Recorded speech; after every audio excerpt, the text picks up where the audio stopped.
ലെഫ്റ്റിന്, left എന്ന് പറയുന്ന ഒരു പാർട്ടി ലെഫ്റ്റ് അല്ല ഞാൻ പറയുന്നത്, ദി ലെഫ്റ്റ് പ്രോഗ്രഷൻ, അത് ലോകത്ത് മുഴുവൻ ചെങ്കൊടികൾ എങ്ങനെയൊക്കെ വന്നു, അത് യൂറോപ്പിലാവട്ടെ, അതുപോലെ തന്നെ അറബ് രാഷ്ട്രങ്ങളിൽ, ഇപ്പോൾ ഈവൻ ദി പലസ്തീനിയൻ മൂവ്മെൻറ്റിന് ജോർജ് ഹബഷിനെ പോലെ ആളുകൾ വെന്നിക്കൊടി പാറിച്ച പോലെ ആ തലത്തിൽ വരുമ്പോൾ ഇപ്പോൾ സ്പാനിഷ് കോപ്പറേറ്റീവുകളും സ്പാനിഷ് ട്രേഡ് യൂണിയനുകളൊക്കെ എങ്ങനെയൊക്കെ ഇന്ന് സമരങ്ങളിലുണ്ട്. ആഗോള ഇടതുപക്ഷം ഓരോ വിഷയങ്ങളിൽ എങ്ങനെ ഇടപെടുന്നു, അതായത് ഇപ്പോൾ സ്പെയിനിലെ ബിൽബാവോ പോലുള്ള സ്ഥലങ്ങളിൽ ട്രേഡ് യൂണിയനുകൾ അവിടുത്തെ പോർട്ടുകളിൽ അവർ ആയുധം ഇറക്കാൻ പറ്റില്ല എന്ന് പറയുന്ന നിലപാടുകൾ എടുക്കുന്നു. അപ്പോൾ അത്തരം നിലപാടുകളൊക്കെ അവിടെ എടുത്തുകൊണ്ടിരിക്കുമ്പോൾ ഇവിടെ കേരളത്തിലെത്തുമ്പോൾ ചില അർത്ഥത്തിലുള്ള കോംപ്രമൈസ് അത് സമകാലിക വ്യാഖ്യാനങ്ങളിലേക്ക് എത്തിക്കുകയാണ്. PM ശ്രീ പോലെയുള്ള ഒരു ഒപ്പിടുന്ന ഒരു കോംപ്രമൈസ് ഏറ്റവും കൂടുതൽ വിമർശിച്ചുകൊണ്ടിരിക്കുന്നത് ഒരു ഘട്ടത്തിൽ ഘടകകക്ഷിയായിട്ടുള്ള CPI പോലും അതിൽ വിമർശനം ഉന്നയിക്കുകയുണ്ടായി. അത്തരത്തിലുള്ള കോംപ്രമൈസുകൾ മാഷ പറഞ്ഞ ഒരു ലാർജർ സിനോറിയിൽ നിന്ന് ഇപ്പുറത്തേക്ക് എത്തിയില്ല എന്നുള്ളതാണ്. അപ്പോൾ അതിലേ അത് രണ്ട് വിഷയമുണ്ട്. ഒന്ന്, ഇടതുപക്ഷം കുറേ കൂടി സമരതീക്ഷ്ണമായ ഒരു നിലപാടെടുക്കേണ്ടതല്ലേ എന്നാണ് ആദ്യം, അല്ലെങ്കിൽ രണ്ടാമത്തെ ചോദ്യത്തിൻ്റെ ഒരു കാതലത. കാലം പ്രതീക്ഷിക്കുന്ന രീതിയിൽ ഇടതുപക്ഷത്തിൻ്റെ സമരോത്സുകമായ ഒരു സാന്നിധ്യം ദേശീയ രാഷ്ട്രീയത്തിലോ കേരള രാഷ്ട്രീയത്തിലോ ഇനി കുറച്ചും കൂടി വിശാലമായ ലോക രാഷ്ട്രീയത്തിലോ ഇല്ലാതെ തോന്നും. രണ്ട് കാര്യമുണ്ട്. ഒന്ന്, നമുക്കെല്ലാവർക്കും അറിയാവുന്ന പോലെ ഈ പോസ്റ്റ് സോവിയറ്റ് ഇറ അതുണ്ടാക്കിയിട്ടുള്ള വലിയ കൺഫ്യൂഷൻസും ഫ്രസ്ട്രേഷൻസും ഒക്കെ ഉണ്ട്. അല്ല, അതിങ്ങനെ പതുക്കെ മാറി വരണുള്ളൂ.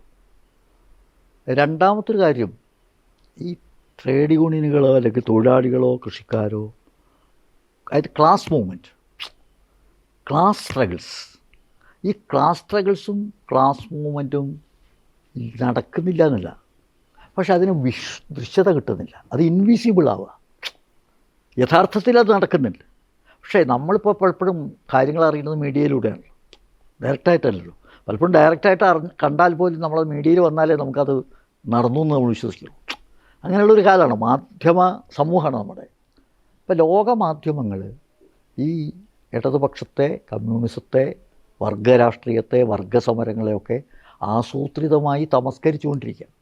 അതുകൊണ്ട് നമ്മളെ ധാരണ എന്താ, പലപ്പോഴും ഈ പറഞ്ഞ ഐഡൻറ്റിറ്റിക്ക് വേണ്ടിയിട്ടുള്ള മതം അല്ലെങ്കിൽ മറ്റേതെങ്കിലും തരത്തിലുള്ള വളരെ ഇതായിട്ടുള്ള ചില സമരങ്ങൾ, അതുപോലെ തന്നെ ഈ പറഞ്ഞ അപ്പൊളിറ്റിക്കലായിട്ടുള്ള ചില ജനസഞ്ചയ സമരം എന്നൊക്കെ പറയുന്ന ഒരു ആശയമുണ്ട്. ഇതിനൊക്കെ ഭയങ്കരമായ അർഹതയ്ക്കപ്പുറമുള്ള പ്രചാരം കൊടുക്കുകയും വർഗസമരങ്ങളൊന്നും നടക്കുന്നില്ല, ലെഫ്റ്റൊക്കെ കഴിഞ്ഞു, അതിൻ്റെ കഥ കഴിഞ്ഞു എന്നൊരു പ്രതീതി നിർമ്മാണമുണ്ട്. ആ പ്രതീതി നിർമ്മാണം തൻ്റെ ചോദ്യത്തെ സ്വാധീനിച്ചിട്ടുണ്ടെന്നാണ് എൻ്റെ, ഞാൻ പൂർണ്ണമായിട്ട് അതിനെ തള്ളിക്കളയല്ല, പക്ഷെ കുറച്ചൊന്നും അതുണ്ട്. രണ്ടാമത്തത്, ഇപ്പോൾ ഇന്ത്യയിൽ തന്നെ നോക്കിക്കോളൂ, ഇപ്പോൾ ഈ പെസൻട്രിയുടെ സമരം മഹാരാഷ്ട്രയിൽ നിന്ന് ആരംഭിച്ച് ഇങ്ങനെ വന്ന് രാജസ്ഥാനിലും ഹരിയാനയിലും വന്ന് UP-യിലേക്ക് വന്ന് ഡൽഹിക്ക് വന്നിട്ടുള്ള ആ ഒരു സമരമുണ്ട്. ജനാക്രോശം എന്ന് പറയുന്ന പരിപാടി ഇപ്പോൾ ഡൽഹിയിൽ നടന്നു കഴിഞ്ഞു. ഓണാളികളോ നടത്തിയിട്ടുള്ള സമരമാണ്. പതിനായിരക്കണക്കിന് ആളുകൾ അനേക ദിവസം എടുത്തിട്ട് അതിന് നേതൃത്വം നൽകിയ ആൾ ഇപ്പോൾ പോളിറ്റ് ബ്യൂറോ അംഗം അടക്കം. അതെ, അത് നമ്മൾ CPM അതിൽ വലിയ പങ്ക് വഹിച്ചിട്ടുണ്ട്. അപ്പോൾ CPM-ൻ്റെ പാർലമെൻ്ററി പ്രവർത്തനത്തിൽ, പാർലമെൻ്ററി രാഷ്ട്രീയത്തിൽ CPIM വല്ലാതെ ഐസൊലേറ്റ് ചെയ്യപ്പെട്ടിട്ടുണ്ട്. പക്ഷെ പാർലമെൻ്ററി രംഗത്ത് മാത്രം നോക്കിയിട്ട് CPIM-ൻ്റെ വളർച്ചയെയോ തകർച്ചയോ വിലയിരുത്താൻ പറ്റില്ല. പാർലമെൻ്ററി ഇതര പ്രവർത്തനങ്ങളിൽ CPIM സജീവമാണ്, സക്രിയമാണ്. പക്ഷേ നമ്മുടെ കാലത്തെ ആവശ്യങ്ങൾക്കനുസരിച്ച് ഇത് വേണ്ടത്ര വളർന്നിട്ടുണ്ടോ എന്ന് ചോദിച്ചാൽ ഇല്ല. അതിൻ്റെ പരിമിതികളുണ്ട്. അത് ബഹുജന സ്വാധീനത്തിൻ്റെ പരിമിതി ഉണ്ടാവും, രാഷ്ട്രീയ സംഘടനാപരമായ പരിമിതികളുണ്ടാവും, ഒരുപാട് പരിമിതികൾ, സാമ്പത്തിക പരിമിതികളുണ്ടാവും, മീഡിയയുടെ പിന്തുണയില്ലാത്തതിൻ്റെ പ്രശ്നം ഉണ്ടാവും, അതൊക്കെ ഉണ്ട്. പക്ഷേ ഇതിനെ നമുക്ക് അവഗണിക്കാൻ പറ്റില്ല. ഇതാണ് ഭാവി ഭാരതത്തിൻ്റെ ദിശ നിർണ്ണയിക്കാം. പക്ഷേ അത് ഈ PM ശ്രീയിലേക്ക് എത്തിക്കും. അല്ല, പറയാം, ഇപ്പോൾ ഈ മാധ്യമങ്ങളും വലതുപക്ഷവും അവഗണിക്കുകയും തമസ്കരിക്കുകയും ഇല്ല എന്ന് വരുത്തി തീർക്കാൻ ശ്രമിക്കുകയും ചെയ്യുന്ന ഇത്തരത്തിലുള്ള സമരങ്ങളാണ്, വർഗസമരമാണ് ഭാവി ഇന്ത്യയുടെയും ഭാവി ലോകത്തിൻ്റെയും ദിശ നിശ്ചയിക്കാൻ പോകുന്നു എന്ന കാര്യത്തിൽ എനിക്കൊരു സംശയമില്ല. ഒന്ന്. രണ്ടാമത്തെ കാര്യം, ഈ കേരളത്തിലെ സർക്കാരിൻ്റെ ആയി ബന്ധപ്പെട്ട സർക്കാരും പാർട്ടിയും ഒന്നാണെന്ന് ധരിച്ചിട്ട് പറയരുത്. സർക്കാർ എന്ന് പറഞ്ഞാൽ തന്നെ ഒരു കോംപ്രമൈസാണ്. എന്ന് പറഞ്ഞാൽ ഈ നിലവിലുള്ള സിസ്റ്റത്തിനകത്ത് കമ്മ്യൂണിസ്റ്റുകാർ പ്രവർത്തിക്കുക എന്ന് പറഞ്ഞാൽ കോംപ്രമൈസ് അല്ലേ. കാരണം ഈ സിസ്റ്റത്തിനെ ക്രഷ് ചെയ്യുക എന്നുള്ളതാണ്. ഈ സിസ്റ്റത്തിനെ നിഷേധിക്കലാണ് കമ്മ്യൂണിസ്റ്റ് പാർട്ടിയുടെ ഒരു അടിസ്ഥാന രാഷ്ട്രീയം. അപ്പോൾ സിസ്റ്റത്തിനെ കോംപ്രമൈസ് ചെയ്യില്ലേ. പക്ഷേ ആ കോംപ്രമൈസ് ചെയ്യുക പറഞ്ഞാൽ കോംപ്രമൈസ് മാത്രമല്ല, സമരമുണ്ട്. സമരവും ഐക്യമുണ്ട്. സിസ്റ്റത്തിനെ അതിൽ ഐക്യപ്പെടാതെ ആ സിസ്റ്റത്തിൽ കയറാൻ പറ്റില്ല. കുറേ കാര്യങ്ങളിൽ എന്ത് വേണ്ടി വരും? വിട്ടുവീഴ്ച ചെയ്യേണ്ടി വരും. അതേ സമയത്ത് ആ വിട്ടുവീഴ്ച മാത്രമാണ് ഓപ്പർച്യൂണിസം. സമരം മാത്രമാണ് ഈ ഭരണം നടത്താൻ പറ്റില്ല, പുറത്തു കയറാൻ പറ്റും. മനസ്സിലായോ? അപ്പോൾ ഇതിൻ്റെ ഒരു ഡയലക്റ്റിക്സ് ഉണ്ട്, സമരവും ഐക്യവും. അപ്പോൾ ഈ ഇതിനകത്ത് കയറി കൂടുകയും ഒപ്പം ആ സിസ്റ്റത്തിൻ്റെ സ്പേസ് എത്രത്തോളം ഉണ്ടോ, പ്രോ പീപ്പിൾ പോളിസി നടപ്പാക്കുന്നതിന് എന്തെങ്കിലും സാധ്യതയുണ്ടോ, ഒരു സൂചി കുത്താനുള്ള സ്ഥലമുണ്ടോ, ആ സ്ഥലം ഉപയോഗിക്കുക എന്നുള്ളതാണ് പ്രധാനം. അതിനിടയ്ക്ക് പലപ്പോഴും കോംപ്രമൈസ് വേണ്ടി വരും. അങ്ങനെയാണെങ്കിൽ മാഷെടുത്ത് വാദിക്കാൻ വേണ്ടി ചോദിക്കാമെന്ന് കരുതരുത്, വാദിച്ച് ജയിക്കാനല്ല. അങ്ങനെ സൂചി കുത്താനുള്ളൊരു സ്ഥലം നമ്മൾ അന്വേഷിക്കായിരുന്നെങ്കിൽ ജ്യോതി ബാസു ഇന്ത്യയുടെ പ്രൈം മിനിസ്റ്റർ ആയിരുന്നെങ്കിൽ നമുക്ക് നമ്മുടെ ചരിത്രം മറ്റൊരിടത്തിൽ മാറുമായിരുന്നു. അത് വേറെ. അത് ജ്യോതി ബാസു പ്രൈം മിനിസ്റ്റർ ആയിരിക്കുന്നത് സൂചി കുത്താനുള്ള സ്ഥലമല്ല. ജ്യോതി ബാസു പ്രൈം മിനിസ്റ്റർ ആയിരിക്കുന്നതുകൊണ്ട് എന്താ കാര്യം? ജ്യോതി ബാസു പ്രൈം മിനിസ്റ്റർ ആയിരുന്നിട്ട് അദ്ദേഹത്തിന് എന്ത് ചെയ്യാൻ പറ്റും? അദ്ദേഹത്തിൻ്റെ പാർട്ടിക്ക് ഡോമിനേഷൻ ഇല്ലാത്തൊരു സ്ഥലത്ത് പോയിട്ട് അദ്ദേഹം അവിടെ പ്രൈം മിനിസ്റ്റർ ആയിരുന്നാൽ ഒരു ഡെക്കറേറ്റീവ് പീസായിട്ട് അവിടെ ഇരിക്കാമെന്ന് മാത്രമേ ഉള്ളൂ. അത് കണ്ടുകൊണ്ടിരിക്കേണ്ടില്ല. UPA 1 നമ്മൾ കയറിയില്ലല്ലോ. കയറിയിരുന്നെങ്കിൽ കയറിയില്ല. അത് കയറാതിരിക്കാൻ കാരണം തന്നെ നമുക്ക് മെജോറിറ്റി ഇല്ല. നമുക്ക് മെജോറിറ്റി ഇല്ലാത്തൊരു മുന്നണിയിൽ ഭരണത്തിൽ വന്നാൽ ഭരണം എന്ന് പറഞ്ഞ ലീഡിങ് റോൾ. പക്ഷെ അതിലൊരു ഡോമിനന്റ് ഫോഴ്സ് ആയിരുന്നില്ല. കാരണം എന്താ വെച്ചാൽ ഇപ്പോൾ RTI പോലത്തെ ഒരു സാധനം, കോമൺ മിനിമം പാക്കേജ്, അതാണ് പറഞ്ഞത്. ആകാവുന്നിടത്തോളം ചെയ്യാൻ ഒരു കോമൺ മിനിമം പ്രോഗ്രാമാണ്. ഞങ്ങൾക്ക് മന്ത്രിമാർ വേണ്ട, ഞങ്ങൾക്ക് പദവികൾ വേണ്ട, ഭരണത്തിൻ്റെ ഒരു ഷെയറും ഞങ്ങൾക്ക് വേണ്ട. പക്ഷേ ഒരു പ്രോഗ്രാമിൻ്റെ അടിസ്ഥാനത്തിൽ ഞങ്ങൾക്ക് പിന്തുണയ്ക്കാൻ പറ്റും. അത് നിങ്ങൾ കാണിക്കുന്നതിനെ മുഴുവൻ പിന്തുണയ്ക്കാൻ പറ്റില്ല. അതാണ് കോമൺ മിനിമം. അപ്പോൾ ഐഡിയോളജിക്കൽ, പൊളിറ്റിക്കൽ, ഇക്കണോമിക്കൽ ആയിട്ടുള്ള ഒരു ബദൽ അല്ലെങ്കിൽ ഒരു സെറ്റ് ഓഫ് പോളിസിയുടെ അടിസ്ഥാനത്തിലാണ്. അല്ലാണ്ട് ഏകപക്ഷീയമായൊരു പിന്തുണയല്ല. പിന്തുണയ്ക്കുമ്പോൾ തന്നെ എതിർക്കുകയും ചെയ്യും, എതിർക്കുമ്പോൾ തന്നെ പിന്തുണയ്ക്കുകയും ചെയ്യും. അതും പുതിയ കാര്യമല്ല, മുമ്പുണ്ടായിട്ടുണ്ട്. AKG ആദ്യത്തെ പ്രതിപക്ഷ നേതാവായിരുന്നു. ആ AKGയുടെ കാലം മുതൽ ഇന്ത്യയിൽ CPIയും CPIM പ്രവർത്തിച്ചു വന്നത് അങ്ങനെയാണ്. പാർലമെൻറ്റിനകത്തെന്ന് പറഞ്ഞാൽ കോംപ്രമൈസ് ഉണ്ട്. പക്ഷേ അതോടൊപ്പം അതിനെ എങ്ങനെ ഈ ജനകീയ പ്രശ്നങ്ങൾ അവതരിപ്പിക്കാനുള്ള ഒരു വേദിയാക്കി മാറ്റാൻ പറ്റും. നേരത്തെ പറഞ്ഞ പോലെ ഞായറാഴ്ച കോൺഗ്രസിനെ എങ്ങനെ ജനങ്ങളുടെ കോൺഗ്രസ്സാക്കി മാറ്റാൻ പറ്റും എന്ന് പറഞ്ഞതുപോലെ ഈ കുത്തകകളുടെയും ഈ ഫ്യൂഡൽ പ്രഭുക്കളുടെയും പ്രതിനിധികളായിട്ടിരിക്കുന്ന ആളുകളുടെ ഇടയിൽ ഈ പാവപ്പെട്ട മനുഷ്യൻ്റെ വേർപ്പിൻ്റെയും വിശപ്പിൻ്റെയും ശബ്ദം എങ്ങനെ എത്തിക്കാൻ പറ്റും എന്നുള്ളതാണ് നമ്മൾ നോക്കിയത്. അതിൽ ഉണ്ടായിട്ടുള്ള വിജയവും പരാജയവുമാണ് ഇന്ത്യയിലെ കമ്മ്യൂണിസ്റ്റ് പാർട്ടിയുടെ വിജയപരാജയം. എനിക്ക് തോന്നുന്നത്, ഞാനൊരു രാഷ്ട്രീയ വിദ്യാർത്ഥി എന്നുള്ളതിലേക്ക് എനിക്ക് തോന്നുന്നു, ഞാനൊരു 1965 മുതൽ രാഷ്ട്രീയം പഠിക്കാനും 60കളുടെ അവസാനത്തോടുകൂടി രാഷ്ട്രീയ പ്രാക്ടീസിൽ ചെയ്യുന്ന ഒരാളുമാണ്. അപ്പോൾ എനിക്ക് തോന്നിയിട്ടുള്ളത്, ഈ ഇന്നത്തെ ഇന്ത്യ എന്ന് പറയുന്ന രാജ്യത്തിൻ്റെ വലിയൊരു അവസ്ഥയുണ്ടല്ലോ, ഈ അവസ്ഥയ്ക്കകത്ത് നിന്നുകൊണ്ട് ഇത്ര ചെറിയ ഒരു പാർട്ടി ഇത്ര സിഗ്നിഫിക്കൻ്റായിട്ട് ഇടപെടാൻ കഴിഞ്ഞു എന്നുള്ളൊരു പക്ഷേ അമേസിങ് ആയിട്ടുള്ള ഒരു റെക്കോർഡ് തന്നെയാണ്. പക്ഷെ പറയുന്നത് വേറൊരു വൈരുദ്ധ്യത്തിലേക്ക് നയിക്കുകയാണ്. അതായത് ആ വൈരുദ്ധ്യം എൻഡോർസ് ചെയ്യുന്നത് ഈ അടുത്ത് സാഹിത്യകാരൻ M. മുകുന്ദൻ പറയുന്ന അദ്ദേഹത്തിൻ്റെ നിരീക്ഷണത്തെ മാഷിപ്പോൾ എൻഡോർസ് ചെയ്ത പോലെയാണ്. അദ്ദേഹം പറയുകയുണ്ടായിട്ടുണ്ട്, ഇടതുപക്ഷമില്ലാത്തൊരു കേരളത്തെ എനിക്ക് സങ്കല്പിക്കാൻ പോലും പറ്റില്ല. ആ ഇടതുപക്ഷത്ത് അദ്ദേഹം പറയുന്നത് ഒരു മുന്നണിയോ അല്ലെങ്കിൽ 2-3 പാർട്ടികളോ അല്ല, അത് നമ്മുടെ ചിന്താധാരയാണെന്നാണ് അദ്ദേഹം പറയുന്നത്. അപ്പോൾ അത് ഭരണത്തിലേക്ക്, മാഷ് നേരത്തെ പറഞ്ഞ പാർലമെൻ്ററി പൊളിറ്റിക്സിലേക്ക് എത്തുമ്പോൾ കോംപ്രമൈസുകൾ വരുന്നുണ്ട്. അത്തരത്തിലുള്ള കോംപ്രമൈസുകളാണ് പലപ്പോഴും നിലപാടുകളിലും വ്യതിയാനങ്ങൾ. അധികം ഉദാഹരണം എടുക്കുന്നത് വളരെ റീസെൻ്റായിട്ട് ഈ വെള്ളാപ്പള്ളി നടേശൻ്റെ സ്റ്റേറ്റ്മെൻറ്റ്, ആ സ്റ്റേറ്റ്മെൻറ്റിനെ തുടർന്ന് ഇടതുപക്ഷം എങ്ങനെയാണോ അതിനോട് പ്രതികരിക്കേണ്ടത് ആ പ്രതികരണം ഉണ്ടാവാതെ കണ്ടതിലുള്ള നിരാശ അദ്ദേഹം പറഞ്ഞിട്ട് കൺക്ലൂഡ് ചെയ്യുന്നത്. ഇതെല്ലാം ചെയ്യുന്നത് അദ്ദേഹം പറയാണ്, ടേക്കൺ ടു ബി ഗ്രാൻറ്റഡ്, ഭരണം നിലനിർത്തണം എന്നുള്ള ഒരു അതിയായ ശ്രമം, അതിൻ്റെ സാഹസികതയാണ്. എന്തിനാണ് ഇങ്ങനെ കഷ്ടപ്പെടേണ്ട ആവശ്യം? രാജിവെച്ച് പ്രതിപക്ഷത്തിരിക്കാം, ആ പ്രതിപക്ഷത്തിരിക്കുകയാണെങ്കിൽ ആ പ്രതിപക്ഷത്തിൻ്റെ കൂടെ ഞങ്ങളെല്ലാവരും ഉണ്ടാവും എന്നാണ് പറയുന്നത്. അപ്പോൾ ഇതിനെ മറ്റൊരിടത്തിൽ എൻഡോർസ് ചെയ്യുകയല്ലേ മാഷ് ഇപ്പോൾ ഈ പറഞ്ഞു കൊണ്ടുവന്നത്. അതായത് മാഷ് നേരത്തെ പറഞ്ഞു വന്ന പാർലമെൻ്ററി പൊളിറ്റിക്സിൽ അധികം ഇരിക്കേണ്ട ആവശ്യമില്ല, അതുപോലെ തന്നെ നമ്മൾ അതിൻ്റെ ഇക്വേഷൻസ് നോക്കിയിട്ട് നയങ്ങൾ എടുക്കേണ്ട ആവശ്യമില്ല, നമ്മളെപ്പോഴും ചെയ്യേണ്ട പാർലമെൻ്ററി പൊളിറ്റിക്സിൻ്റെ പുറത്ത് ഇപ്പോൾ കർഷക സമരമൊക്കെ പറഞ്ഞ പോലെ നമ്മൾ ഒരുപാട് സംഗതികൾ നയിച്ച് അതിനെ മൂട്ട് ചെയ്ത് അഡ്വക്കേറ്റ് ചെയ്ത് കൊണ്ടുവരിക എന്നുള്ളൊരു പോയിൻ്റാണല്ലോ വരുന്നത്. അപ്പോൾ ഈ ഭരണം നിലനിർത്തേണ്ട പോയിന്റ് വരുമ്പോൾ നമുക്ക് അപജയങ്ങൾ വരുന്നില്ല. ഒരു ആൻറ്റഗോണിസ്റ്റിക് ആയിട്ടുള്ള ആൻറ്റി പീപ്പിൾ ആയിട്ടുള്ള ഒരു സിസ്റ്റമാണ്. ആ സിസ്റ്റത്തിലാണ് നമ്മൾ നിൽക്കുന്നത്. ആ സിസ്റ്റത്തിന് എത്രത്തോളം ജനോപകാരപ്രദമായിട്ട് പ്രോ പീപ്പിളായിട്ടുള്ള പോളിസി ഇംപ്ലിമെൻറ്റ് ചെയ്യുന്നതിന് പ്രയോജനപ്പെടുത്താൻ പറ്റും. നമ്മൾ മെരുങ്ങാത്ത കുതിരയുടെ പുറത്ത് സഞ്ചരിക്കാന്ന് പറഞ്ഞത്. മെരുങ്ങാതെ കുതിരയുടെ പുറത്ത് സഞ്ചരിക്കുമ്പോൾ അത് എത്തിച്ചു കഴിഞ്ഞാൽ ഭയങ്കര അത്ഭുതമാണ്. പറഞ്ഞു മുകുന്ദനെ പോലെ ഒരാൾക്ക് അത് പറയാനുള്ള സ്വാതന്ത്ര്യം ഉണ്ടെന്ന് മാത്രമല്ല, പറയാനുള്ള അവകാശം ഉണ്ടെന്ന് മാത്രമല്ല, അദ്ദേഹം പറഞ്ഞ കാര്യങ്ങൾ ബഹുമാനത്തോടും ഗൗരവത്തോടു കൂടി പരിഗണിക്കേണ്ട കാര്യങ്ങൾ.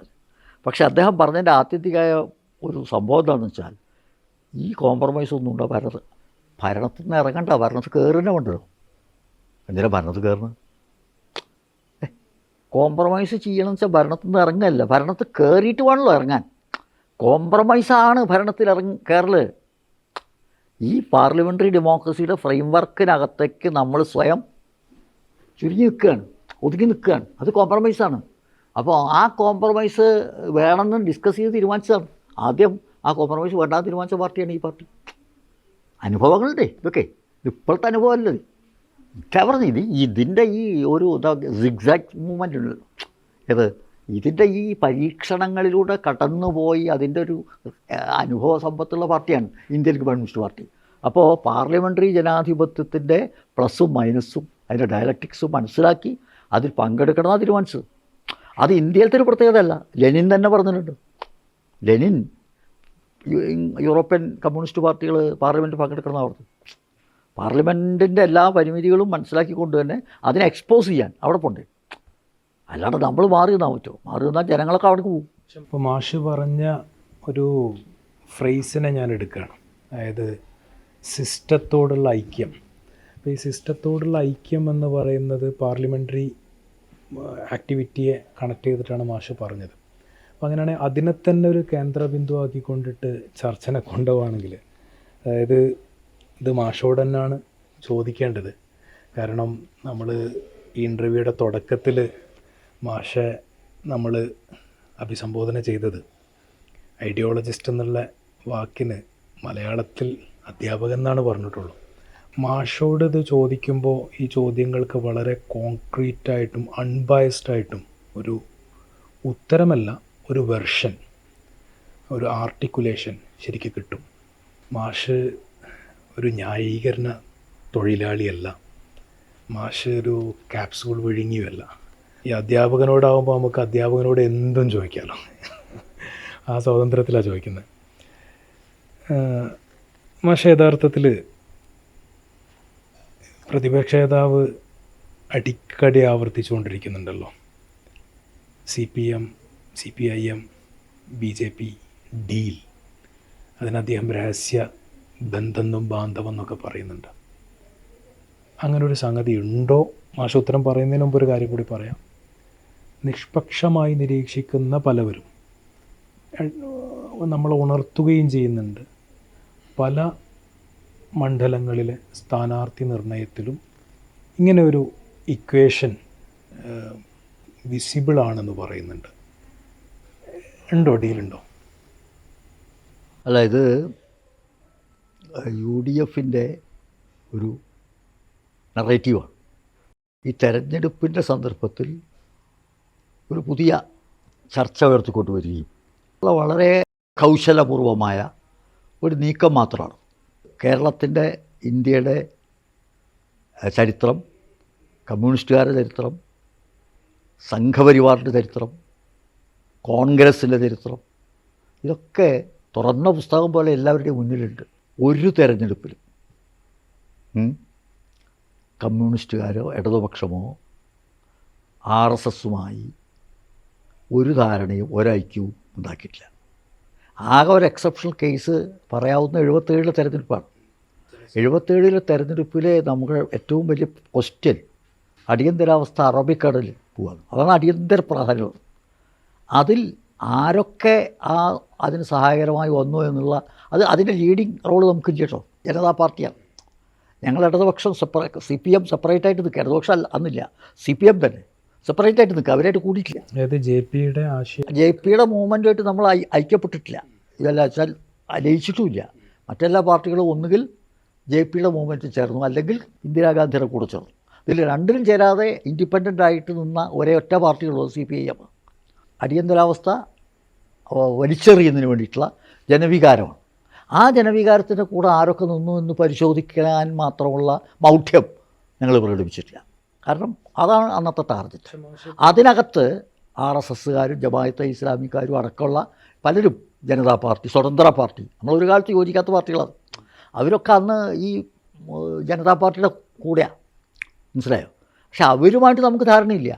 ഈ ഇന്ദിരാഗാന്ധിയെ പൊളിക്കുക എന്നുള്ളത്, നമ്മളും ഇന്ദിരാഗാന്ധിക്കെതിരായിരുന്നു, അവരും ഇന്ദിരാഗാന്ധിക്കെതിരായിരുന്നു. ആ കോമൺ എനിമി വരുമ്പോൾ സ്വാഭാവികമായിട്ടും തമ്മിലൊരു ധാരണയുണ്ട് എന്ന ഒരു പ്രതീതി ഉണ്ടാവും. മാഷ് പറയുന്ന ശത്രുവിൻ്റെ ശത്രു ഇല്ലില്ല, ഐഡിയോളജിക്കലായ എല്ലാ വ്യത്യാസവും വിയോജിപ്പും നിലനിർത്തിക്കൊണ്ട് തന്നെ ഇന്ത്യൻ ജനതയുടെ ജനാധിപത്യ അഭിലാഷങ്ങളുടെ വിജയത്തിനു വേണ്ടി ഞങ്ങൾ ഫൈറ്റ് ചെയ്തു. മറ്റുള്ളവരും കൂടെ ചേർന്ന് ഒന്നിച്ച് നിന്നുണ്ട്, അവരായിട്ടും ഇതുണ്ട്, അവരും അതേ ലക്ഷ്യത്തിനാണ് ഓടും. അപ്പോൾ ഒരേ ലക്ഷ്യത്തിലേക്ക് പോകുമ്പോൾ സ്വാഭാവികമായിട്ടും ഇങ്ങനൊരു പ്രതീതി സൃഷ്ടിക്കാം. അല്ല മാഷ്, ഈ അനക്ഡോട്ട്സും അതുപോലെ തന്നെ പാസ്റ്റിലെ മാഷ് പറഞ്ഞ തുറന്ന പുസ്തകമായിട്ടുള്ള എന്ന് പറയുന്ന സംഗതി പറയുമ്പോൾ ഞാൻ ആ പാസ്റ്റിനെ നിർത്തി വെച്ചുകൊണ്ട് ഞാൻ പ്രസൻറ്റിൽ നിന്ന് വായിക്കാം. അല്ല, പ്രസൻറ്റിൽ ഞാൻ ഈ ചോദ്യം ഒന്ന് ചോദിച്ചു വെക്കാം. മാഷ് കേട്ട് മാഷിട്ട് പറയുമ്പോൾ ഒന്നും കൂടി അത് ഒരു എൻലൈറ്റഡ് ആവുമല്ലോ. അപ്പോൾ പ്രസൻറ്റിൽ നിൽക്കുമ്പോൾ നമ്മൾ സാധാരണ പത്രം വായിച്ചിട്ട് കാണുന്ന ഒരു അറിവിലൂടെയുള്ള ചോദ്യം എന്ന് മാത്രം ഇപ്പോൾ തൽക്കാലം മാഷ് കൂട്ടിയാൽ മതി. അതായത് UDF പാലക്കാട് സ്ഥാനാർത്ഥിയെ നിർത്തുന്നതിനും മുമ്പ് LDF പ്രഖ്യാപിച്ച സ്ഥാനാർത്ഥി പാലക്കാട്. അപ്പോൾ അതൊരു ഇക്വേഷൻ ആണെന്നാണ് നിരീക്ഷകരായിട്ട് പലരും സൂചിപ്പിക്കുന്നത്. എങ്കിലും അതിൽ ഞാൻ കാണുന്നൊരു രസകരമായ വായന ഈ അടുത്ത് ഈ പാലക്കാടത്തെ ഇടതുപക്ഷത്തിൻ്റെ സ്ഥാനാർത്ഥിയോട് ചോദിക്കുന്നുണ്ടായിരുന്നു, ഡീലുണ്ടായിരുന്നു. അദ്ദേഹം ഒരു കച്ചവടക്കാരൻ കൂടിയാണ്, അപ്പോൾ അതിൻ്റെ സാമർഥ്യം ഉണ്ടാവും. അപ്പോൾ രസകരമായിട്ടാണ് അദ്ദേഹം അതിന് മറുപടി പറഞ്ഞത്. നല്ല രസകരമായ മറുപടിയാണ് അദ്ദേഹം പറഞ്ഞത്. ഡീലുണ്ട് എന്ന്. അപ്പോൾ ജനങ്ങളുമായിട്ടാണ് ഡീലെന്ന് പറഞ്ഞു. അപ്പോൾ എങ്കിലും മാഷോടത് ചോദിക്കാം. അപ്പോൾ അങ്ങനെയുള്ള ഈ മണ്ഡലങ്ങളിൽ സ്ഥാനാർത്ഥിയെ നിർണയിച്ച് കൊടുക്കുന്ന സമയത്ത് എന്തൊക്കെയോ ഒരു കൺസിഡറേഷൻ അതിൽ. ഇതിലെന്താ അറിയോ, ഈ പാലക്കാട് കോൺഗ്രസ് ജയിക്കുന്ന മണ്ഡലമാണ്. രണ്ടാമത്തെ സ്ഥാനത്ത് BJP, മൂന്നാമത്തെ സ്ഥാനത്താണ് CPIM കുറച്ച് കാലമായിട്ട്. അപ്പോൾ ഇത്തവണ CPM നിർത്തിയ കാൻഡിഡേറ്റ് ഈ NMR റസാഖ് ആ മണ്ഡലത്തിൽ വളരെ ആപ്റ്റായിട്ടുള്ള ഒരു കാൻഡിഡേറ്റാണ്. അതിന് കഴിഞ്ഞ തവണ ആപ്റ്റ് അല്ല എന്നല്ല കേട്ടോ പറഞ്ഞു. ഇത് ഈ തെരഞ്ഞെടുപ്പ് ചിത്രമാകെ മാറ്റി. ഇടതുപക്ഷം അവിടെ ജയിക്കുക എന്നുള്ളത് സാധാരണഗതിയിൽ ഇന്നത്തെ ഒരു രാഷ്ട്രീയ സന്ദർഭത്തിൽ അസാധ്യവും ആണെന്നുള്ള ഉറപ്പാണ് ഇന്നത്തെ ഒരു സാഹചര്യത്തിൽ. പക്ഷേ ഈ കാൻഡിഡേറ്റ് വന്നതോടുകൂടി അതിൻ്റെ പിക്ചറാകെ മാറി, ഇക്വേഷനാകെ മാറി. അതുണ്ടാക്കുന്ന എംബറാസ്മെൻ്റ് ഉണ്ട്. ആ എംബറാസ്മെൻ്റാണ് ഈ BJPയുമായി ഞങ്ങൾ ഡീലാന്ന് പറയുന്നത്. BJP ആയിട്ട് ഡീലാവുകയാണെങ്കിൽ തന്നെ അങ്ങനെ തന്നെ പറയാം. ഡീലാണെന്ന് വെച്ചാൽ NMR റസാഖിനെ ഒരു കാൻഡിഡേറ്റിന് നിർത്തില്ലല്ലോ. കാരണം NMR റസാഖ് പിടിക്കുന്ന വോട്ടും BJPക്ക് കിട്ടുന്ന വോട്ടും തമ്മിൽ പലപ്പോഴും രണ്ടാണ്. രണ്ടും അത് തമ്മിൽ ഇടകാലയുടെ പ്രശ്നമേ വരുന്നില്ല സാധാരണ. അവർ വളരെ കപടമായിട്ടുള്ള ഒരു നറേറ്റീവ് വികസിപ്പിച്ച് റിയലായിട്ടുള്ള ഇഷ്യൂസ് മറയ്ക്കാനുള്ള ഒരു നീക്കമാണ്. അത് വളരെ പരാജയപ്പെടുകയാണ് ചെയ്യുന്നത്. അതൊന്നും ജനങ്ങളുടെ ഇടയിൽ ചിലവാകാൻ പോകുന്നില്ല. ഞാനപ്പോൾ അങ്ങനെയാണെങ്കിൽ ഈ ബാലറ്റ് പൊളിറ്റിക്സ്, ഞാൻ അങ്ങനെ ഒരു വാക്ക് ഉപയോഗിക്കുകയാണ്, ഇതെന്ന് മാറിയിട്ട് ഒരു സംശയത്തിൻ്റെ മുനയിലേക്ക് എത്തിക്കുന്ന ചില നിരീക്ഷകങ്ങൾ പലപ്പോഴും പറയുന്നതിൽ ഒന്ന് മുഖ്യമന്ത്രിയും കുടുംബവും. അപ്പോൾ ആ ഹണ്ട് ഒരു ഘട്ടത്തിലെത്തുമ്പോൾ അത് ഫ്രീസ്ഡ് ആവാണ്, അജണ്ടയാണെന്നൊക്കെ പറയുന്ന ഒരു ഇൻസ്റ്റിറ്റ്യൂഷനൊക്കെ കൊടുത്തിട്ട് പലതും നടത്തിക്കൊണ്ട് പോവുകയാണെങ്കിൽ, പക്ഷെ ഒരു ഘട്ടത്തിലെത്തിയിട്ട് അത് പ്രധാനമന്ത്രിയുടെ തലത്തിൽ നിന്ന് തന്നെ ഒരു മെല്ലെപ്പോക്ക് നയം വരികയാണ്. അതിൽ പിന്നീട് ഒരു സൗഹൃദത്തിലേക്ക്, ഒരു സീസ് ഫയർ എന്ന് പറയാൻ പറ്റുമോ എന്നറിയില്ല, അങ്ങനത്തെ ഒരു തലത്തിലേക്ക് വരുന്നു. ഗവർണർമാരെ മാറ്റുന്നു, എക്സ്ചേഞ്ച് ചെയ്യുന്നു, നിലപാടുകളിൽ മാറ്റി വരുന്നു, ബില്ലിൽ തടഞ്ഞു വെക്കപ്പെട്ട ബില്ലുകൾ അതാ പാസ്സായി പോകുന്നു. അതിനിടയ്ക്ക് ഏറ്റവും രസകരമായിട്ട് പറയാൻ പറ്റുന്നൊരു സംഗതി, ഈ സീസ് ഫയറൊക്കെ തുടങ്ങുന്ന, ഞാൻ ആ വാക്കങ്ങനെ ഉപയോഗിക്കുകയാണ്, സീസ് ഫയറൊക്കെ തുടങ്ങുന്ന ഒരു സംഗതി നമ്മുടെ മുഖ്യമന്ത്രി പ്രധാനമന്ത്രിയെ കാണാൻ വേണ്ടിയിട്ട് അവിടെ പോകുന്നു. ഭൈരവ തെയ്യാണ്. കോവളത്തെ കേരള ആർട്സ് ആൻഡ് ക്രാഫ്റ്റ് വില്ലേജിലെ സുന്ദരേശൻ എന്ന് പറയുന്ന അദ്ദേഹം എൻഗ്രേവ് ചെയ്തുണ്ടാക്കിയിട്ടുള്ള അതിന് നാഷണൽ അവാർഡ് കിട്ടിയ ഒരു വർക്കാണെന്ന് ഞാൻ മനസ്സിലാക്കുന്നത്. ഭൈരവ തെയ്യാണ് കൊടുക്കുന്നത്. ഈ ഭൈരവൻ ഒരു ബ്രഹ്മാവ് കള്ളം പറഞ്ഞതിൻ്റെ ബേസിൽ ശിവൻ അതിനെ ഒരു തലടർത്തി 4 മാറ്റി അങ്ങനെ എന്തോ പറയുന്ന ഒരു രസമാണല്ലോ, കള്ളം പറഞ്ഞാൽ കിട്ടും എന്ന് പറയുന്ന ഒരു സൂചന, അങ്ങനത്തെ സൂചന കൊടുത്തിട്ടാണോ ഒന്നും അറിയില്ല. എന്തായാലും ഭൈരവ തെയ്യാണ് പ്രധാനമന്ത്രിക്ക് വലിയൊരു ഗിഫ്റ്റായിട്ട് കൊടുക്കുന്നത്. അങ്ങനെയൊക്കെ കൊടുത്ത ശേഷമാണ് നമ്മൾ കാണുന്നത് ഇക്വേഷൻസൊക്കെ ഇങ്ങനെ മാറി വരാണ്. അതായത് ഒരു soft hand in the glove എന്നുള്ള അർത്ഥത്തിലേക്ക് നയങ്ങൾ മാറുന്നു. നമ്മൾ ഈ പറഞ്ഞ പോലെ ചില സമയത്തൊക്കെ നമുക്ക് തോന്നും, നമ്മൾ പത്രം വായിക്കുമ്പോൾ ഒക്കെ തോന്നും, ഒരു വലിയൊരു യൂണിറ്റ് ഒന്നാകെ ഇങ്ങോട്ടേക്ക് വേണമെങ്കിൽ എയർ ലിഫ്റ്റ് ചെയ്ത് വന്നിട്ട് മുഖ്യമന്ത്രിയെ എപ്പോൾ അങ്ങ് പിടിച്ചു കൊണ്ടുപോകുന്നൊക്കെ തോന്നും. പക്ഷെ ഒന്നും സംഭവിച്ചിട്ടില്ല. എന്താണത് ശരിക്കും? അല്ല, അത് മുഖ്യമന്ത്രിയെ, അതിപ്പോൾ ഈ കേരളത്തിലെ മുഖ്യമന്ത്രിയെ പുറത്താക്കണം, ഇത് ആഗ്രഹിച്ചുകൊണ്ട് നടക്കുമോ? ആഗ്രഹിച്ചുകൊണ്ട് നടക്കില്ലല്ലോ. പണ്ടത്തെ ലാവലിൻ കേസ് തന്നെ എടുക്കുക. ഉമ്മൻചാണ്ടിയുടെ ലാസ്റ്റ് ഭരണത്തിൽ വിജിലൻസ് അതിലൊരു കാര്യമില്ല എന്ന് പറഞ്ഞിട്ട് തള്ളിക്കളഞ്ഞാണോ. എന്നിട്ട് ഇലക്ഷൻ ഡിക്ലെയർ ചെയ്യുന്നതിന് തൊട്ട് മുമ്പ് CBIക്ക് വിട്ടതാണ് കേസ്. ഇലക്ഷൻ കാലത്ത് ഒരു റെക്കറിംഗ് ആയിട്ട് കൊണ്ടുവരുന്നതിന് വേണ്ടിയിട്ടുള്ള ഒരു വളരെ ദുർബലമായിട്ടുള്ള നീക്കമാണ്. മുഖ്യമന്ത്രി പലപ്പോഴും ഓപ്പണായിട്ട് പറഞ്ഞിട്ടുള്ളൂ, മടിയിൽ കനം ഇല്ലാത്തവന് വഴിയിൽ പേടിക്കേണ്ടെന്ന് പറഞ്ഞു. മുഖ്യമന്ത്രിയുടെ ട്രാക്ക് അത്രയും വ്യക്തമാണ്.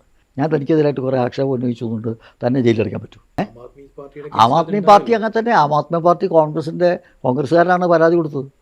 മാത്രമല്ല BJPക്ക് ഇയാളെ അറസ്റ്റ് ചെയ്യണം എന്നുള്ള ഒരു ഇതുണ്ടായിരുന്നു. പക്ഷേ കോടതി പുഷ്പം പോലെ കോടതിയിൽ നിന്ന് പുറത്തേക്ക് പോയല്ലോ. ഇപ്പോൾ രാഹുൽ ഗാന്ധി പറഞ്ഞ ആ സ്റ്റേറ്റ്മെൻ്റ് ഒക്കെ തെറ്റാണെന്നാണോ? രാഹുൽ ഗാന്ധി എത്ര പൊളിറ്റിക്കലി ഇമ്മച്വർ ആണെന്നുള്ളതിൻ്റെ ഒരു തെളിവാണിത്. കാരണം കേരളത്തിൻ്റെ മുഖ്യമന്ത്രി എന്ന് പറഞ്ഞാൽ കേരളത്തിലെ മുഖ്യമന്ത്രി മാത്രമല്ല, CPIMൻ്റെ നേതാവല്ലേ. CPIMൻ്റെ ഇന്ന് ഏറ്റവും ടോളസ്റ്റ് നേതാവാണ്. അദ്ദേഹത്തിന് എന്തുകൊണ്ട് CBI അറസ്റ്റ് ചെയ്തില്ല എന്ന് ഇന്ത്യ സഖ്യത്തിൻ്റെ നേതാവാണ് ചോദിക്കുന്നത്.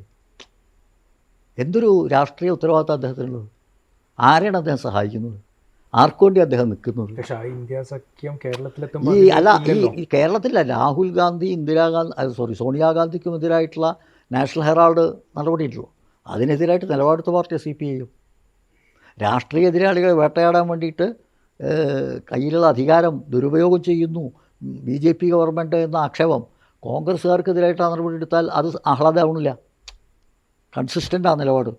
നേരെ മറിച്ച് കേരളത്തിൽ CBI നല്ലതും കേരളത്തിന് പുറത്തായാൽ മോശവും എന്നുള്ള തികച്ചും അവസരവാദപരമായ നിലപാടാണ് കോൺഗ്രസ്. മാഷ് പറഞ്ഞൊരു സാധനത്തെ തന്നെ ഞാൻ സൈറ്റ് ചെയ്യാൻ പോവാണ്. മുഖ്യമന്ത്രിയെ മാഷ് സൈറ്റ് ചെയ്തൊരു ഭാഗത്ത് സൈറ്റ് ചെയ്യണം. നമുക്ക് മനസ്സാക്ഷിയുടെ കോടതിയിൽ ഞാൻ വിചാരണ ചെയ്തോളാം എന്ന് പറയുന്നൊരു മുഖ്യമന്ത്രി നമുക്കുണ്ടായിരുന്നു. പിന്നീട് മടിയിൽ കനമില്ലാത്തവന് വഴിയിൽ പേടിക്കേണ്ട എന്ന് പറയുന്നൊരു മുഖ്യമന്ത്രി ഉണ്ടായിരുന്നു. പക്ഷെ ഇതിൻ്റെയൊക്കെ അപ്പുറത്ത് സീസറുടെ ഭാര്യയും സംശയത്തിൽ നിന്ന് സംശുദ്ധമാകണം എന്ന് പറഞ്ഞൊരു കോടതി പരാമർശം ഇവിടെ നിൽക്കുകയാണ്. മുഖ്യമന്ത്രിയുടെ മകൾ വാർത്തകളിലേക്ക് വലിച്ചിഴക്കപ്പെടുന്ന ഒരു സാഹചര്യം ഉണ്ടായിട്ടുണ്ടായിരുന്നു. നെപ്പോട്ടിസമൊക്കെ അതിലുണ്ടോ എന്നുള്ള ഒരു കോൺട്രഡിക്ഷൻ. മുഖ്യമന്ത്രിയുടെ മകളായതുകൊണ്ടാണ് ഈ ഇത്തരത്തിലുള്ള ആക്ഷേപങ്ങൾക്ക് അവർ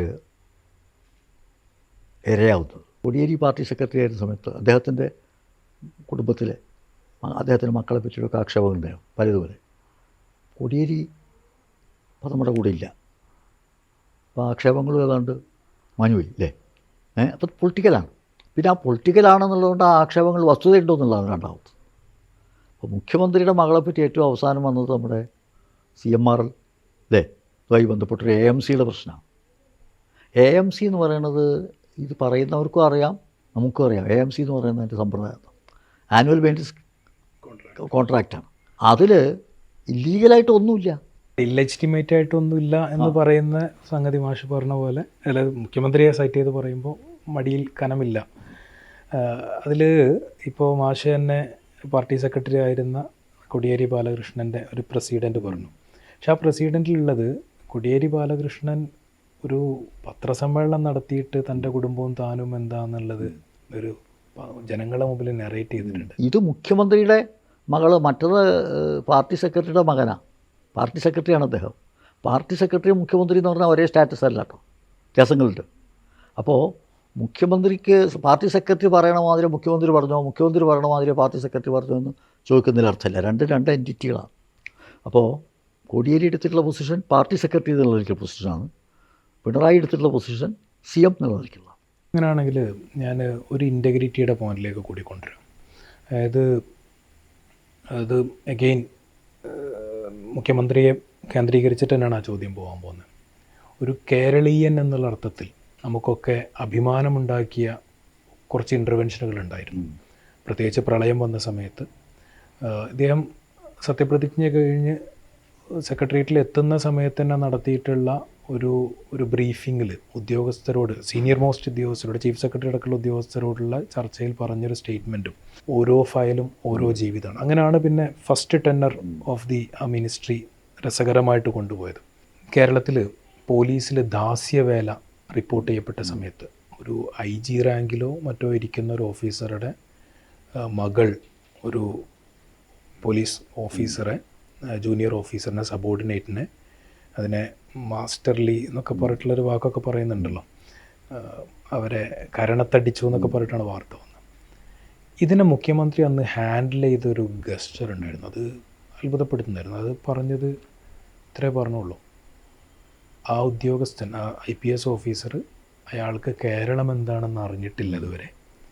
അത് കേരളം എന്താണെന്ന് പഠിക്കുമ്പോൾ സാവകാശം അയാൾ ഈ സ്വഭാവമൊക്കെ മാറ്റിക്കോളും. അങ്ങനെ ഒരു സ്റ്റേറ്റ്മെൻറ്റ് പബ്ലിക്കിൽ പറഞ്ഞ ഒരു മുഖ്യമന്ത്രി പിന്നീട് നമ്മൾ കാണുന്നത് ഒരു ഹൈ റാങ്ക് പോലീസ് ഓഫീസറെ പ്രൊട്ടക്റ്റ് ചെയ്യാൻ വേണ്ടിയിട്ട്, അത് റേസ് ചെയ്ത് കൊണ്ടുവന്ന ആളെ കുലം കുത്തി എന്ന് പറയാൻ പറ്റില്ല, കാരണം അയാൾ ആ കുലത്തിലുള്ള ആളല്ല. ആ ആളുടെ താല്പര്യങ്ങൾ പലതും ഉണ്ടായേക്കാം, അതിനെ ഇപ്പോൾ വിചാരണയ്ക്ക് വെക്കുന്നുമില്ല, ചിലപ്പോൾ അതിൽ വെസ്റ്റഡ് ഇൻട്രസ്റ്റ് ഉണ്ടായിരിക്കാം. പക്ഷേ ഇത് ഒരു ഘട്ടത്തിൽ CPI, ഘടകകക്ഷിയായിട്ടുള്ള CPI ഏറ്റെടുത്തു. ഈ പറയുന്ന ഉദ്യോഗസ്ഥനെ സ്ഥാനഭ്രഷ്ടനാക്കി വെച്ച സമയത്ത് അതൊരു രാത്രിയിലാണ് ഓർഡർ വന്നത്, ജിയോ വന്നത്. ആ രാത്രിയിൽ CPIയുടെ ജനറൽ സെക്രട്ടറി പത്രക്കാരോട് സംഭാഷണം നടത്തുകയാണ്. അപ്പോൾ നമ്മൾ ആദ്യം പറഞ്ഞൊരു പോയിൻ്റ് ഉണ്ടല്ലോ, ഭൈരവ തെയ്യം കൊടുത്തു എന്നൊക്കെ പറയുന്ന ഒരു തലത്തിലേക്ക് അതിനെ കേന്ദ്രബിന്ദുവാക്കി വരികയാണെങ്കിൽ എന്തിനാണ് ഒരു പോലീസ് ഓഫീസറെ ഇത്രയും അധികം പ്രൊട്ടക്റ്റ് ചെയ്യേണ്ട? അതൊരു കോംപ്രമൈസിൻ്റെ എന്തെങ്കിലും ഘടകം അതിലുണ്ടായിരുന്നു, അല്ലെങ്കിൽ എന്തെങ്കിലും അതിനെ ഭയക്കുന്ന എന്തെങ്കിലും എലമെൻ്റ് ഉണ്ട്? ആരെ ഭയക്കുന്നു? പോലീസ് ഉദ്യോഗസ്ഥന് ഭയക്കുന്നു അതോ വേറെ ആരെങ്കിലും ഭയക്കുന്നു? അല്ല, something there in the files or something എന്നുള്ള അർത്ഥത്തിൽ എന്താണ്? ഒന്നാമത് ഭരണത്തിൻ്റെ എന്താ പറയുക, വളരെ അകത്ത് നടക്കുന്ന എല്ലാ ചലനങ്ങളൊന്നും നമ്മളെപ്പോലെ ആൾക്ക് പറയാൻ പറ്റില്ല. നമ്മളെപ്പോലെ പുറത്തുള്ളവർക്ക് ആർക്കും പറയാൻ പറ്റില്ല. ചില പോലീസ് ഉദ്യോഗസ്ഥന്മാർ ശിക്ഷിക്കേണ്ടി വരും, ചിലരെ രക്ഷിക്കേണ്ടി വരും, ചിലരെ ഡിഫെൻഡ് ചെയ്യേണ്ടി വരും, ചിലരെ താക്കീത് ചെയ്യേണ്ടി വരും. ഇതൊക്കെ ഭരണത്തിൻ്റെ ദൈനംദിന ഭരണ വൃത്തികളുടെ ഭാഗമാണ്. അതിനൊന്നും രാഷ്ട്രീയ നിറമോ അല്ലെങ്കിൽ മറ്റെന്തെങ്കിലും ഒന്നും ഒരു എന്താ പറയുക, ഡീല്, നേരത്തെ പറഞ്ഞ വാക്കുകൾ അത്ര സീരിയസ് ആയിട്ട് എനിക്ക് തോന്നുന്നില്ല. ഒക്കെ തീർന്നു, അവിടെ കഴിഞ്ഞു.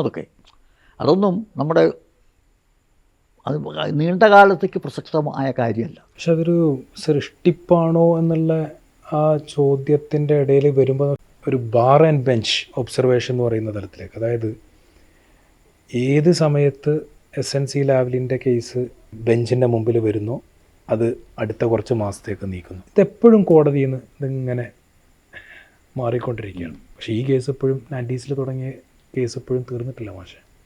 അല്ല, അതൊരു പക്ഷേ ഈ പ്രശ്നം ലൈവായിട്ട് നിർത്താൻ വേണ്ടിയിട്ടായിരിക്കും. ഒരു പക്ഷേ കോടതി അറിഞ്ഞോ അറിയാതെയോ ഈ പൊളിറ്റിക്കലായ ഈ കേരളത്തിലെ മുഖ്യമന്ത്രിക്കും CPIM-നും എതിരായിട്ടുള്ള ഒരു പ്രശ്നത്തെ ലൈവായി നിർത്താൻ, അത് സെറ്റിൽ ചെയ്ത് കഴിഞ്ഞാൽ ആ പ്രശ്നം തീർന്നില്ലേ? അത് സെറ്റിൽ ചെയ്യാതെ നിലനിർത്താൻ വേണ്ടിയിട്ട് ആരെങ്കിലും എന്തെങ്കിലും ഇടപെടലുണ്ടാവുന്നുണ്ടോ എനിക്കറിയില്ല. എന്തെങ്കിലും തരത്തിൽ ചെയ്യാൻ പറ്റുന്നത് കേന്ദ്രത്തിൽ അധികാരത്തിലിരിക്കുന്ന ശക്തികൾക്കാണല്ലോ, അല്ലേ? അത് തന്നെ കോടതിയെ സ്വാധീനിക്കാൻ പറ്റില്ല എന്നുള്ളതാണ്. കോടതി ഓട്ടോണമസ് അല്ലേ? അപ്പോൾ ആ നിലയ്ക്ക് കോടതി കേസ് മാറ്റി വയ്ക്കുന്നത് കോടതിയായിട്ട് ഡീലുണ്ടെന്ന് പറയാൻ പറ്റുമോ? അങ്ങനെ പറയാൻ പറ്റുമോ? അല്ല, ഈ ചർച്ച ചിലപ്പോൾ കുറച്ചധികം കൊണ്ടുപോയി കഴിഞ്ഞാൽ ചിലപ്പോൾ നമ്മൾക്ക് രണ്ടുപേർക്കും കോടതിയലക്ഷ്യ കേസിൽ പിന്നെ പോരേണ്ടി വരും. അപ്പോൾ ഞാൻ ആ ചർച്ച അവിടെ നിർത്തിയിട്ട് പക്ഷേ കോടതിയായിട്ട് ബേസ് ചെയ്ത മറ്റൊരു കാര്യത്തിലേക്ക് ഞാൻ കൊണ്ടുവരാം. 2018-19 സമയത്ത് ശബരിമല സ്ത്രീ പ്രവേശനവുമായിട്ട് ബേസ് ചെയ്തിട്ടുള്ള കോടതി വിധിയെ എക്സിക്യൂട്ട് ചെയ്യുന്ന കാര്യത്തിൽ അതിനൊക്കെ കഴിഞ്ഞ് 2026 എത്തുമ്പോൾ ദേവസ്വം ബോർഡ് തന്നെ ഒരു കത്ത് കൊടുക്കുകയാണ്, സ്ത്രീ പ്രവേശനത്തിൽ നമുക്ക് താല്പര്യമില്ല എന്ന് പറയുന്നത്. ഓക്കെ, അത് എന്താണെന്നുള്ളത് മറ്റൊരർത്ഥത്തിൽ തീരുമാനിക്കപ്പെടാം. പക്ഷേ കമ്മ്യൂണിസ്റ്റ് പാർട്ടിയുടെ കാലങ്ങളായിട്ടുള്ള ഒരു വഴക്കങ്ങൾ, സ്വഭാവങ്ങൾ, അത് ഡെമോൺസ്ട്രേറ്റ് ചെയ്തിട്ടുള്ള ഒരു എന്താ പറയുക ഇൻറ്റഗ്രിറ്റി, അതിലൊക്കെ എപ്പോഴും ഉണ്ടാവൽ പാർട്ടിക്ക് തെറ്റുകൾ പറ്റുന്ന സമയങ്ങളിൽ വളരെ വളരെ സ്റ്റേൺ ആയിക്കൊണ്ട് തന്നെ യാതൊരു മടിയും കൂടാതെ തന്നെ, ലജ്ജയില്ലാതെ, ഞാൻ ആ വാക്കുകൂടി ഉപയോഗിക്കും, ലജ്ജയില്ലാതെ തന്നെ നമുക്ക് തെറ്റ് പറ്റിയിട്ടുണ്ട്, ഞങ്ങൾ തിരുത്തും എന്നുള്ള അർത്ഥം തിരുത്തിയതാണ് എന്നൊക്കെ പറഞ്ഞിട്ടുള്ള ഒരുപാട് സ്റ്റാൻഡുകൾ ഒരു മടിയില്ലാതെ തന്നെ സമൂഹത്തിന് മുമ്പിൽ തന്നെ പറഞ്ഞ ഒരുപാട് ഉദാഹരണങ്ങൾ അങ്ങനത്തെ പാർട്ടി സെക്രട്ടറിമാരൊക്കെ നമ്മുടെ കേരളത്തിൻ്റെ ആർക്കീവുകളിൽ ഒക്കെ ഉണ്ട്. അത് പാർട്ടിയുടെ ഭാഗത്തുനിന്നോ മറ്റോ ആയിട്ടോ അങ്ങനെ ഒരു ഞങ്ങളുടെ നിലപാട് മാറ്റം ഇതാണ്, അതിന് മുമ്പ് ചെയ്തത് തെറ്റായിരുന്നു എന്നുള്ളൊരു ക്ലാരിഫിക്കേഷനോ മറ്റോ ഒന്നും പാർട്ടി നിലപാടും സർക്കാർ നിലപാടും ഒന്നല്ല, വ്യത്യാസം ഉണ്ടാവും. പക്ഷേ രണ്ട് നിലപാടും ഇതിൽ മാറ്റം വന്നിട്ടില്ല. സ്ത്രീകൾ മുന്നോട്ട് വരികയാണെങ്കിൽ നമ്മളതിന് പിന്തുണ കൊടുക്കും, ഒരു സംശയമില്ല. ഈ നമ്മൾ പാർട്ടിയാണോ സർക്കാരാണോ? സർക്കാരല്ല, പാർട്ടി. നിയമപരമായിട്ട് അതായത് കോടതി വിധി ഒന്നും ഒരു വിഷയം, സർക്കാരിൻ്റെ നിലപാടൊരു വിഷയം, പാർട്ടിയുടെ നിലപാട്, ഇതെല്ലാം കൂട്ടിക്കലർത്തരുത്. മനസ്സിലായോ? അപ്പോൾ ഗുരുവായൂർ സത്യാഗ്രഹം നടത്തിയില്ലേ, അതിനുശേഷം അതുപോലെ പാലിയം സത്യാഗ്രഹം, വഴി നടക്കാനുള്ള എല്ലാ അത്തരം കാര്യങ്ങളൊക്കെ കോടതിയും ആയിട്ട് ബന്ധപ്പെട്ടിട്ടല്ല, ജനകീയ പ്രശ്നങ്ങൾ എടുത്തുകൊണ്ടുവരികയാണ്. സോഷ്യലായ ഇഷ്യൂ ഉണ്ടാവും, ഇക്കണോമിക്കലായ ഇഷ്യൂ ഉണ്ടാവും, പൊളിറ്റിക്കലായ ഇഷ്യൂ ഉണ്ടാവും. അപ്പോൾ സാമൂഹ്യമായ അസമത്വങ്ങൾക്കും അനാചാരങ്ങൾക്കും എതിരായിട്ട് സമരം കമ്മ്യൂണിസ്റ്റ് പാർട്ടിയുടെ ദൈനംദിന പ്രവർത്തനത്തിൻ്റെ ഒരു ഭാഗമാണ്. ശബരിമലയിൽ സ്ത്രീ പ്രവേശനം സംബന്ധിച്ച് സ്ത്രീകൾക്കിടയിലോ പാർട്ടിയുടെ അജണ്ടയിലോ ഇല്ല. ശബരിമലയിൽ നേരത്തെ സ്ത്രീകൾ പ്രവേശിച്ചിരുന്നു, അവിടെ ഉണ്ടായിരുന്നു. സിനിമാ ഷൂട്ടിംഗ് അടക്കം അതിൻ്റെ മുകളിൽ വെച്ച് നടത്തിയിരുന്നു എന്ന് പറഞ്ഞിട്ട്, അപ്പോൾ അതിലും ഇതല്ലല്ലോ. പക്ഷേ പിന്നീട് കോടതിയാണ് ഇത് റെസ്ട്രിക്റ്റ് ചെയ്യണം, പ്രായപരിധി വെച്ചിട്ട് റെസ്ട്രിക്റ്റ് ചെയ്യണം എന്നുള്ള നിർദ്ദേശം വന്നു. അന്നും ഇവിടെ ഇടതുപക്ഷമാണ് ഭരിക്കുന്നത്. ഞാൻ മനസ്സിലാക്കണം, ഓർമ്മ ശരിയാണെങ്കിൽ നായനാർ മുഖ്യമന്ത്രി ആയിരിക്കുന്ന സമയത്ത് അന്ന് ആ കോടതി വിധി നടപ്പാക്കാനാണ് ഈ ഗവൺമെൻറ് തീരുമാനിച്ചത്. എപ്പോഴും അങ്ങനെ തന്നെ, നമ്മളൊരു അപേക്ഷ കൊടുത്തിട്ട് കോടതി വിധിച്ചതല്ല.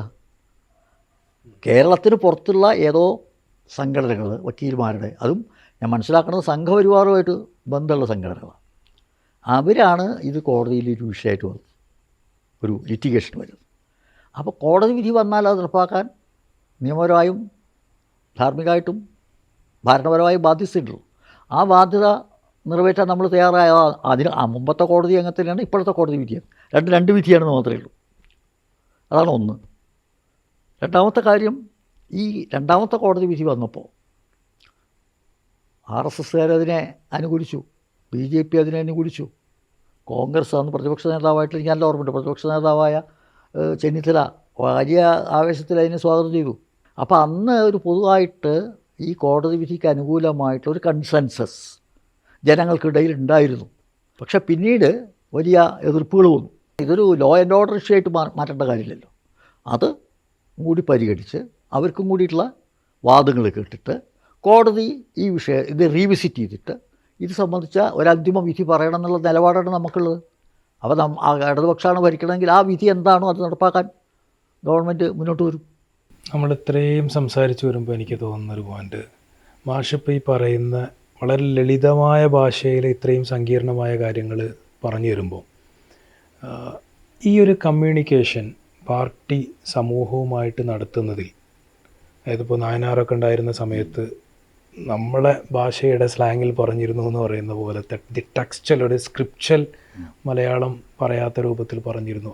പക്ഷേ ജനത്തോട് ഈ വിഷയങ്ങളൊക്കെ ഈ വിഷയം എന്ന് പറഞ്ഞാൽ ഇപ്പോൾ ഈ പറയുന്ന കോടതിയും കേസും മറ്റുമല്ല, എന്തൊക്കെയാണോ ഓരോ സമയത്ത് ഒരു ജനസഞ്ചയത്തിന് മുന്നിൽ അവതരിപ്പിക്കാനുള്ള കാര്യങ്ങൾ, അത്തരം കാര്യങ്ങളൊക്കെ ഓരോ സമയത്ത് വിശദീകരിക്കുന്നതിലൊക്കെ എവിടേക്കെയോ ഒരു കമ്മ്യൂണിക്കേഷൻ ഗ്യാപ്പുകൾ, ലാഗുകൾ ഇതൊക്കെ വന്ന് മാറി അത് പിന്നീടൊരു ഈ പറയുന്ന പരിപാടികളൊക്കെ ഏജൻസികളും PR ഏജൻസികളൊക്കെ ചെയ്യുന്ന തലത്തിലേക്ക് ഒരു വഴിമാറ്റം നടന്നതാണോ ഇപ്പം ഇങ്ങനെയൊക്കെ ഉള്ളത് ജനങ്ങളിൽ കൺഫ്യൂഷൻ ഉണ്ടാക്കാനുള്ള ഒരു തലം എവല്യൂഷൻ? അല്ല, അത് കൺഫ്യൂഷൻ എന്ന് പറഞ്ഞാൽ ഈ ഇടതുപക്ഷ ജനാധിപത്യ മുന്നണിയെ, ഗവൺമെൻറ്റിനെ അടിക്കാനുള്ള ഏത് വഴിയും ഉപയോഗിക്കുക എന്നുള്ളത് ഇവിടുത്തെ വലതുപക്ഷം എന്നും ചെയ്തുകൊണ്ടിരിക്കുന്നതാണ്.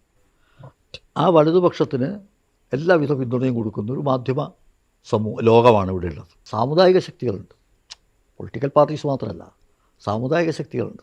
വേറൊന്നും ഞാൻ പറയുന്നില്ല. 1950 59 അങ്ങനെ തന്നെയുണ്ട്. കമ്മ്യൂണിസ്റ്റുകാർ വിശ്വാസികളല്ല, ദൈവത്തിനെതിരാണ്, പള്ളിക്കെതിരാണ്, മഠത്തിനെതിരാണ്, നിരീശ്വരവാദികളാണ്. ഇത് സ്ഥിരമാണ്, ഇത് പുതിയതല്ല. മാർക്സിൻ്റെ കാലം മുതലുള്ള വിഷയമാണ്. അത്തരം മതവികാരങ്ങളെ ഇളക്കുക, വിശ്വാസികളെ അണിനിരത്തുക. ജനങ്ങളുടെ റിയലായിട്ടുള്ള പ്രശ്നങ്ങൾ ഉയർത്തിയിട്ട് ഒരു ബഹുജന പ്രക്ഷോഭം സംഘടിപ്പിക്കാനുള്ള രാഷ്ട്രീയ ആരോഗ്യം ഇവിടുത്തെ പ്രതിപക്ഷത്തിനില്ല. പക്ഷേ സർക്കാർ വളരെ സമർത്ഥമായിട്ട് അതിന് കൈകാര്യം ചെയ്തു. അതുകൊണ്ട് അതുമായി ബന്ധപ്പെട്ട് വലിയ പോലീസിൻ്റെ നടപടി ഉണ്ടായില്ല. അവർ ഒരു വെടിവെപ്പുണ്ടായി, ഒരു പ്രശ്നം ഉണ്ടായാൽ കഴിഞ്ഞില്ലേ, കഥ കഴിഞ്ഞില്ലേ, സിറ്റുവേഷനൊക്കെ മാറിയല്ലോ. അപ്പോൾ ഇത്രയേറെ വലിയ ആളുകളെ അണിനിരത്തി ശബരിമലയുടെ പേരിൽ പ്രക്ഷോഭം നടത്തിയിട്ടും അത് ഈ ഇടതുപക്ഷ ഗവൺമെൻറ്റിനെ തോൽപ്പിക്കാനോ ഒറ്റപ്പെടുത്താനോ മറിച്ചിടാനോ ഉള്ള ഒരു രാഷ്ട്രീയ പ്രക്ഷോഭമായിട്ട് അവർക്ക് ഉപയോഗിക്കാൻ കഴിഞ്ഞില്ല. മോചന സമരകാലത്ത് തന്നെ ആ സംഭവത്തിൽ അന്ന് മുഖ്യമന്ത്രിയായിരുന്ന MS ആഭ്യന്തര വകുപ്പ് ഒഴിയുന്നുണ്ട്. VR കൃഷ്ണയ്യർക്ക് ചുമതല മാറ്റി കൊടുക്കുന്നുണ്ട്. എന്ന് പറഞ്ഞാൽ ക്രൈസിസാണ്. ഇപ്പോൾ 19 പാർലമെൻറ്റ് തെരഞ്ഞെടുപ്പിൽ ഇടതുപക്ഷം പരാജയപ്പെട്ടു. അത് ഈ ശബരിമല പ്രശ്നം കൊണ്ടാണ് എന്നുള്ളത് വ്യാഖ്യാനിക്കുന്നത് ചിലർ. 2004 ഒരു സീറ്റ് മാത്രമാണല്ലോ വലതുപക്ഷം ജയിച്ചിട്ടുള്ളൂ. അതെ, 2004 വലതുപക്ഷം ഒരു സീറ്റ് മാത്രമേ അല്ല. അപ്പോൾ ആ ഇക്വേഷൻസിനൊന്നും ഇതിൽ ഒരു വെർഡിക്റ്റ് ആയിട്ട് നമ്മൾ കൂട്ടിയിട്ടില്ല. അല്ല, അങ്ങനെയാണല്ലോ പിന്നെ അത് പ്രധാനം ഉണ്ടായിരുന്നു. ശബരിമല പ്രശ്നം പാർലമെൻറ്റ് തെരഞ്ഞെടുപ്പിൽ എഫക്റ്റ് ചെയ്യുകയും പാർട്ടി തൂത്തുവാരപ്പെടുകയും UDF സീറ്റ് കൂടെ കൊണ്ടുപോയി, ഒറ്റ സീറ്റ് മാത്രമേ ജയിച്ചു. അല്ല, ഞാൻ അതിനൊരു വെർഡിക്റ്റ് ആക്കിയിട്ടല്ല മാഷെടുത്ത് ഈ ചോദ്യം വെച്ചിട്ടില്ല. പക്ഷേ എങ്കിൽ പോലും മാഷിപ്പോൾ നേരത്തെ നമ്മുടെ ചർച്ചയിൽ വന്നൊരു സാധനത്തെ ഒന്ന് എക്സ്ട്രാക്ട് ചെയ്തിട്ട് പറയുകയാണെങ്കിൽ ജനകീയ പ്രക്ഷോഭങ്ങളിലെ ആരോഗ്യകരമായ സ്റ്റെബിലിറ്റി, അത് മറ്റൊരിടത്ത് പിന്നെ ജനങ്ങളെ സമൂഹത്തിലേക്ക് ഇറക്കിയിട്ട് പ്രക്ഷോഭം നയിക്കുന്നതിലെ മറ്റുള്ളവർക്കുള്ള ക്ഷീണം എന്നുള്ള അർത്ഥത്തിലേക്കാണ് മാഷ അതിനെ എലാബറേറ്റ് ചെയ്ത് കൊണ്ടുവന്നത്.